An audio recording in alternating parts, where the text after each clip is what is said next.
Dinar and Iraqland. A snapshot from the IQDcalls.com chat room today. From Chattels. Former KRG PM emerges to shake up Kurdish politics. Faisal Horami. Coalition head Bahram Soleh in the Financial Times in May.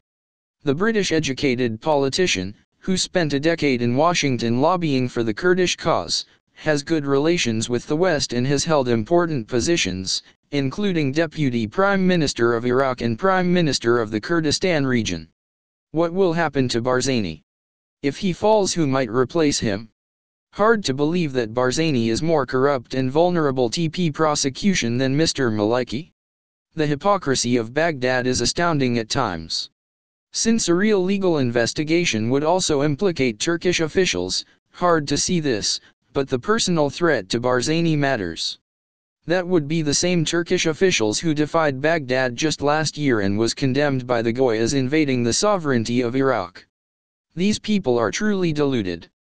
T-Man 23 comments, to stop these separatist tendencies, it is time to give the Kurds real powers.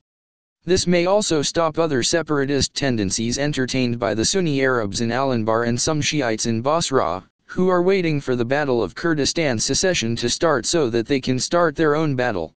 Unless Baghdad is for all Iraqis, the secessions will not stop. Shiites in Basra, who are waiting for the Battle of Kurdistan to start so they can start their own battle with Baghdad. Oh no. Say it not so, cause M. Chattels comments, with Barzani on board for talks, VP Alawi calls for Abadi to follow suit by Rada. Baghdad, Iraq. Iraqi Vice President Ayyad Alawi is leading efforts to bring Erbil and Baghdad to the negotiating table, calling on the United Nations to become directly involved.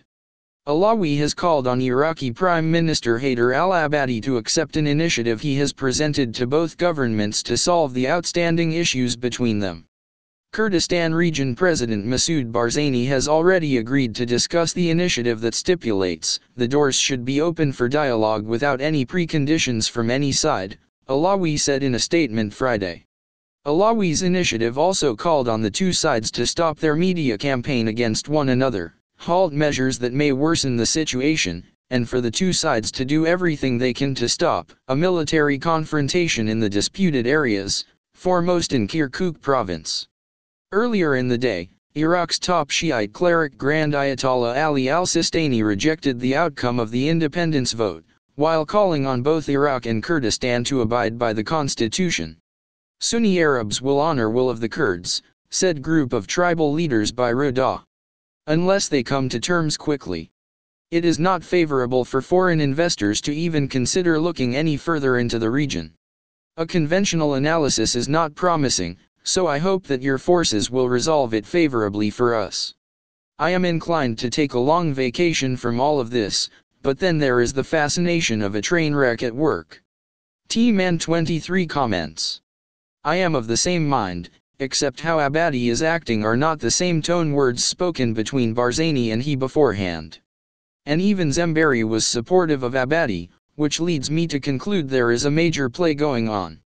Chattels replies. Is there something magical contemplated by your date of October 8 or thereabouts?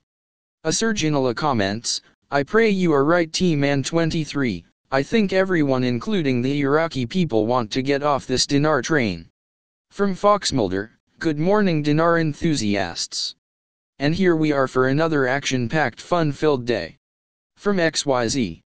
The Independent, Barzani sought to use the referendum to declare himself a leader of Kurdish identity and victory over his rivals. The Kurdish referendum is a political mistake, said Patrick Coburn, the Middle East editor for The Independent. Coburn says the referendum by Kurds in northern Iraq that led to the election of independence prompted the Iraqi authorities to block international flights to Erbil Airport, the provincial capital. Coburn said the actions taken by Iraq, Turkey, and Iran in response to the referendum would lead to the isolation of the Kurds in a strong and effective way they have not known since the overthrow of Saddam Hussein in 2003.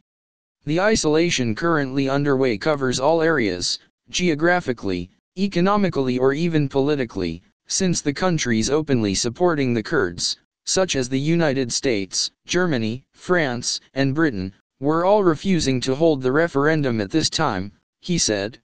The immediate neighboring countries of the Kurds, such as Iran, Iraq, and Turkey, are working on their siege and pressure on them to force them to return to the previous situation.